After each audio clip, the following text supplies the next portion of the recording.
How's it going, everyone? Today we're going to be talking about engravings and ability stone reforging, as they both go hand in hand with one another.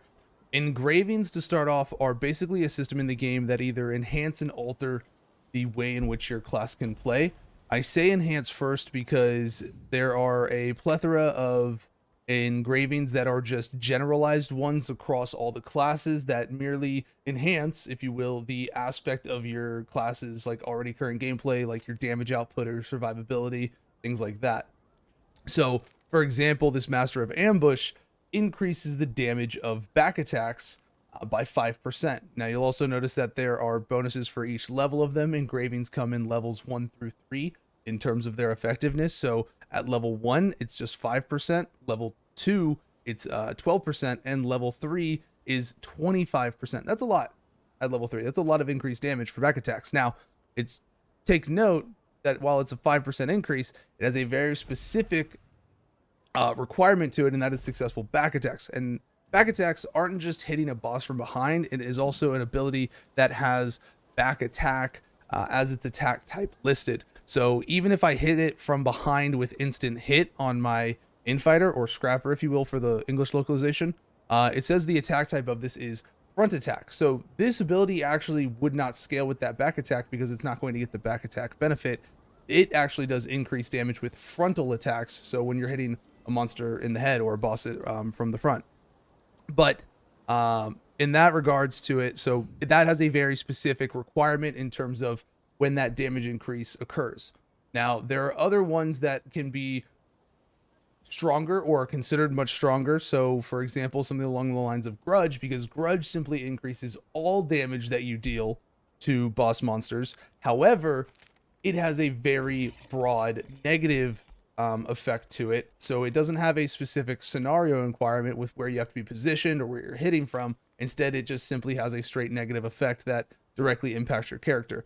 Grudge is considered one of the best engravings in the game because it is a large, just flat damage increase to any damage that you deal. However, it also increases the damage that you take at all levels of it. So typically people say you don't want to use Grudge until you have a level 3 Grudge available, because the negative percent of damage that you take, the increased damage that you take from bosses, is the same amount at every level, and it's only the damage that you deal that goes up at every tier. So at level 1, you only deal 4% more damage to boss monsters, but you take 20% more. And at these early stages of the game, that's a lot of damage to be taking because you don't have a lot of defenses or HP yet, things like that. Level 3, you deal 20% damage, but you take 20% damage. So the amount of damage that you take doesn't change at any of the levels, but the damage that you deal increases at each level. So that's why typically you wouldn't want to use it until you had a level 3 Grudge available to you. So the general engravings are just a lot of different effects that, just merely enhance your current damage output or defenses, things like that. Another one here, stabilize damage increase when your HP is above 80%. So a lot of these are just like simple damage increases or damage reduction taken effects that are, have specific scenarios or some sort of negative requirement involved with them. Now, when I say alter to a class gameplay, your classes are going to have access to class specific engravings as well that will change the way you play your class depending on the skills that you use for it. And so what I mean for that with an example is the infighter scrapper has one called taijutsu. Now, typically with a scrapper, you would use a balance of key and shock abilities. In terms of your builder spender, you would use a balance of yellow and green skills. However, with the taijutsu, you would actually use very heavy on the builder abilities, your yellow skills, because the taijutsu increases the natural recovery speed of your yellow energy bar by 300%. So it's going to be regenning like crazy, and it's also going to increase the damage of those skills by 30%, but in turn, it nerfs any of the damage of your green abilities, your shock skills. Okay, so you end up, when you're using the taijutsu one, you end up using typically 7 yellow skills, 1 green skill. Normally you would go 4 and 4 or 5 and 3, something along those lines, as long as you're able to offset the balance of your building and spending and keeping your resources flowing with Infighter in that regard. Now, the alternative one for that one is shock training, which this one increases your shock damage by a percentage. By 10%, 2% of max shock energy is recovered every 1 second. So this one goes the opposite side of it. This one would be you're focusing more on spending shock damage skills, your green skills, and less on your yellow. So there are things like this that will completely change the way you play your class. Another one, for example, demonics or shadow hunters, if you will. They have engravings that will allow them to use their demon form more often, and you focus primarily on using skills in your demon form. And then they have one that is focused on damage outside of demon form, so then you like never go into demon form, that kind of thing. So these class engravings can alter the way in which you would currently normally play your class. Now, you might be noticing, okay, so engravings, how do we get them? How do they function? What do they do? So typically your engravings are going to be things that are on your accessories by default. So your jewelry, your neck, your earrings, your rings, they are going to have the engraving effects on them you see at the bottom here in the middle. Okay, these engraving effects will come in different levels in terms of +1, +2, and things like that. There are also negative engraving effects that you'll see there in the red letters. This one is for attack speed that we currently have. So, you know, we have a negative attack speed engraving, and you can see that we have a level for it. Now, in order to activate the level of an engraving, you need to have 5 points for level 1, 10 for level 2, 15 for level 3. Okay, so that is something to take note of right here. You can see it. Each one of these gemstone bars equals the number of points that we have into that engraving. Okay, so on a neck one, this one says Raid Captain +1, Taijutsu +2. So 2 of our Taijutsu comes from this necklace. If we took this necklace off, we lose 2 bars of it. Okay, so that's important to take note of there. Your ability stones are where you're able to get a large chunk of engraving points. This one right here, you see we have Master of Ambush, the back attack one. We have 6 points of that on this ability stone, so that actually enables us to get level 1 Master of Ambush completely by itself there. If I had an accessory piece with Master of Ambush on here somewhere, I would probably be able to get this to level 2 because of an additional method for direct engravings that you're able to apply, but we'll talk about that in a moment. So your engraving effects come from your accessories, again, as well as your ability stones. And so when we talk about the ability stone reforging, that's what we're going to talk about in terms of how it works and why the engravings on there are important to manage the best you can. So typically you want to try to avoid getting any sort of negative engraving effects, because this one, for example, gives me minus attack speed. So that's an unfortunate byproduct right now. So it's a bit of a balancing act in terms of trying to get engravings that you want while also keeping them off. So again, they come from your accessories and the ability stone. The additional way of getting engraving effects is in our version that we have right now for beta is a little bit different from Russia and Korea's. This could change for our launch build, so I'm going to talk about both versions of it. Right now in our version, you're able to place an additional engraving effect, okay, on an accessory of your rings. Okay, so for example, I have Taijutsu put on both of my rings here. You can see at the bottom, additional engraving effect. So for 400 silver, I can directly put Taijutsu onto it. And so I have it on both of them. You would just engrave it, spend some silver, boom. And so now I actually have the 6 Taijutsu points are coming from my engraving effect.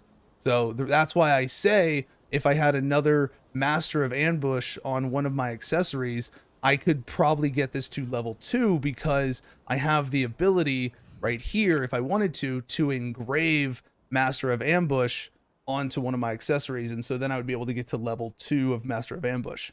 Now, in terms of the levels of your engravings for these ones right here, you see right now it says ×3. So the way you unlock that right now, I get 3 of those little, you know, diamond notches on my engraving effect level because I have the engraving. I own the engraving.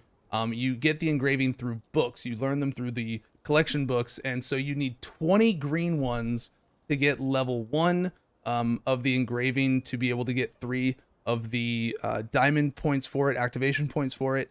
Then if you get 20 blue books of that engraving, it goes up to +6. So then if I just put this engraving effect on one accessory piece, it would give me 6 points. And if I put it on both, it would give me 12, which would give me level 2 taijutsu just by that point, because we would then have 12 engraving activation points out of the 15 that we would need in order to try and get to level 3. So we'd have level 2 because we would have 12 out of 10.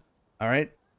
And then at level 3, so that one comes from the epic skill books, your purple skill books, those ones, that would give you +9 activation engraving points. And so you would only want to aim to get one of those put on each of your rings of a different type, and then trying to get the additional points through the accessories. If you wanted to put double engraving on it, you could, and that would give you +18, which would just, be a little overkill, but, because now you're wasting 3 engraving points because you're at 18 out of 15, which just wouldn't be necessary. So you want to try to make sure that you don't waste any engraving points either. All right. So the books, in terms of where you get them from, so I have 20 of the green ones. All right. We have all these engraving books right here that are of different types. It's just one, but you can have through a various assortment of activities, including going to islands, doing the chaos dungeon, doing your shadow tower. You can get these pouches and these books as direct rewards, and you can pick the engravings from them that you want. So grudge right here, I can open 10 of these, and now I've got 10 grudge books. All right. I just need another 10 in order to get, the first level of grudge as my engraving activation effect. So then I would be able to, if I wanted to, come to the engraver, and I would be able to take grudge right here and apply it to one of my rings, and that would give me +3 to my grudge engraving points. That does not give me level 1 grudge activated. It gives me level 1 of the direct manual engraving, if you will, like essentially, +3 to the engraving in terms of getting those activation points on here. So that's what that would allow me to do. It would give me +3 of these diamond notches. So it's something that's important to differentiate, is that getting level 1 of the book does not mean getting level 1 activation effect. It means getting +3 to these activation engraving points, where you need 5 engraving points to get level 1. Again, okay, just to clarify, you need 5 engraving points to get level 1. Level 1 book engraving, okay, or when applying it to your accessories, gives you +3 of those activation points. Okay, so it's, just, you got to remember the difference there with them, and it's just something that comes with learning the system, and it becomes second nature, the more you get used to it and learn it and all that. I'm sorry if it's been a little confusing with how I've presented it. I'll try to work on that. Now, some of the ways to get it, there are other ways. Aside from the islands, there are a number of other important ways. We're going to go show you 2 of those. The personal tower, shadow tower, it's a solo dungeon, as well as the chaos dungeon. So for those of you who don't know, the chaos dungeon, you are able to actually infinitely run the chaos dungeon as much as you want for these additional materials that come out of it. The perception shards and the disorder crystals. Okay, the deception shards and disorder crystals, you will come to the exchange person here just outside of the chaos dungeon, and you will actually be able to trade in 20 150 of these. You can usually get around 130 to 160 per run on average, and it takes 150 to trade in to get a engraving recipe pouch. The engraving recipe pouch from the vendor here will give you the choice of choosing a normal uncommon engraving bag, which is one of the generic ones, or a uncommon engraving recipe chest. This one is going to be for your class engravings. So if you traded this in, it would give you the option to open up the chest, which would give you an engraving for your classes. You could pick a class specific engraving, so the taijutsu or the shock ones. Okay. So this is one of the ways to get very deterministic one of the very deterministic ways of getting engravings that you are trying to target, because sometimes it is random in what you get as the reward. The other manual way is this tower here, the Shadespire, and when you complete the floors of this dungeon, each floor has a different reward. And for 4 of the floors, you have a class specific engraving one where you can choose a specific class engraving. So you could even choose, one for a Deadeye or a gunslinger or something like that if you wanted to. But you can also choose your class specific one right there. You see my taijutsu. This is how I got my taijutsu engraving. I did the first 4 here, and then we get a bag for a generic 5, and then a few other level 1 generic ones right here, the regular bag. And then later on, there was more generic bags and then more class-specific engravings. So this is one of the great resources to get it. If we get an updated version later on, those go away and they just become enhancing materials, so just be aware of that. So to talk about the differences with that, is that this does not change in the version between what we currently have and what Russia and Korea have. The Shadespire can change, and then the additional different effect that I meant to talk about back down below, I forgot about it when I was talking about I was going to compare our version and Russia's, is that we have to go back down that way anyways because we have to do the ability stone, is that in our version, we apply the engraving effects, our manual ones that we do at the engraver right there that I showed you. We apply those onto the jewelry pieces. Normally in Russia and Korea, you're actually just going to get a little window prompt here on your character profile page. That's going to have 2 little circles where you'll just pick that engraving effect. You won't engrave it onto the jewelry anymore manually. You'll just pick an additional engraving effect and it'll just be slotted right here like a glyph effect from WoW or something of that sort. It'll just go right here on your character profile and it will add those engraving points to your current engraving profile. Okay? So that is, just a nice thing and you don't have to pay for it anymore. So that's just a nice thing that goes with that. The ability stone, right before we get into that, one more thing that I forgot about. An important thing to note about engraving accessories, the class-specific engravings also currently are dropping specifically from the Void dungeons. So when you're doing like Necromancers or Abralshad's Palace, I guess actually she has a Belzarahad, whatever her name is in our version. Evil Lady, the Void dungeon, the second Void dungeon over in Rohindel. The 2 Void dungeons that you have access to, the accessories that drop from there will always have a class-specific engraving on them. So if you're trying to get class-specific engravings, those ones will drop specifically from the Void dungeons. They will always have a class-specific engraving on them. So that can be a nice way to get your class engravings early on as well. Now, ability stone reforging. This is a great way to get large amounts of engraving points. Okay, your ability stones can have multiple points that come from them, and the more rare the stone is, the more chances that you have of getting it. So you actually manually apply the engraving effects onto an ability stone, and the number of times that you're successful can also give you additional vitality here.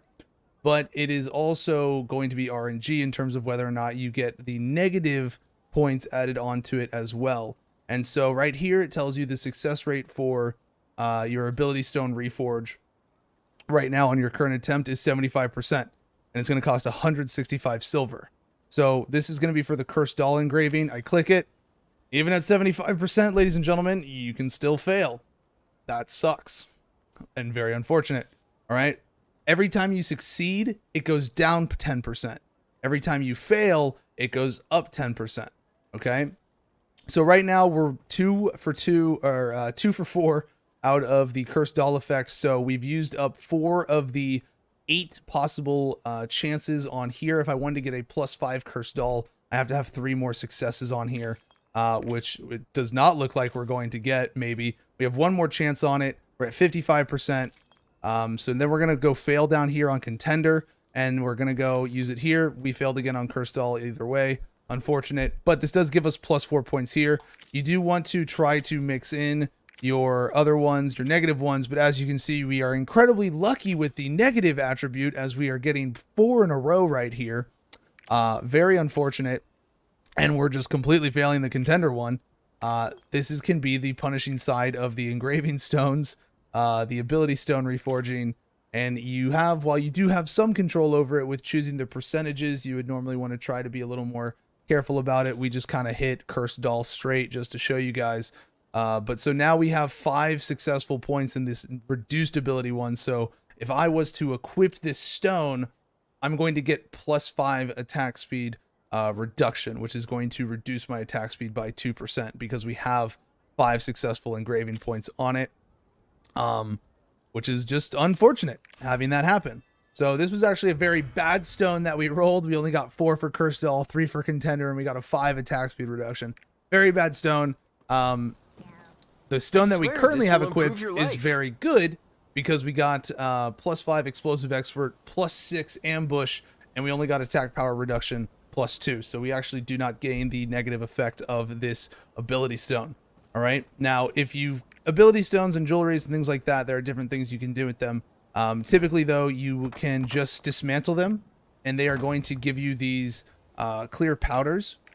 You can use those powders to come here and exchange them to try and get a new stone as well. It's 30 for the purples, 15 for the blues, 60 for the oranges, and then 90 for the ultra dark orange legendary ones.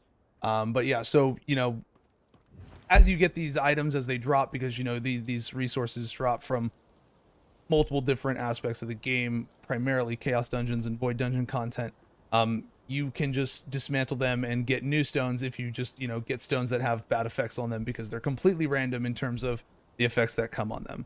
So again, the ability stones, in terms of your engravings, your ability stones play a large role in it in terms of getting large quantities of engraving effects on them, as well as your accessories are where you're typically going to see engraving effects, and then you are able to manually add to engraving effects of your choice if you have learned them through books. Okay, so that is engravings and ability stone reforging in a nutshell. There's a little more, you know, intricacies to it in terms of, you know, trying to min-max it and things like that. But for the new players out there, this is just a introduction to the system to hopefully help you understand how it functions. You can have multiple engraving effect actives at a time. We have all of these active, so we do actually have negative attack speed, but we have Explosive Expert, Ambush, Anti-Jutsu all active. So we have a bunch of positive effects working in our character's favor right now in terms of performance output. So that is one of the things that I aimed for, was getting my Taijutsu ASAP. And it's, you know, been really great for my gameplay in PvE. Engraving effects do not work in arenas, so don't think about that. Remember, engravings are completely, all right, PvP arenas are completely equalized, except for the bug that's currently in the beta. But engravings are not active in arenas. They don't take an account there, so don't think about those in PvP, if you will. They're purely for PvE elements, all right? Thank you guys so much for watching. As always, if you enjoy the content, be sure to like and subscribe, and catch us live on Twitch at twitch.tv/Zav if you want to ask us any questions there. Have a good one, and we'll catch you in Arkesia.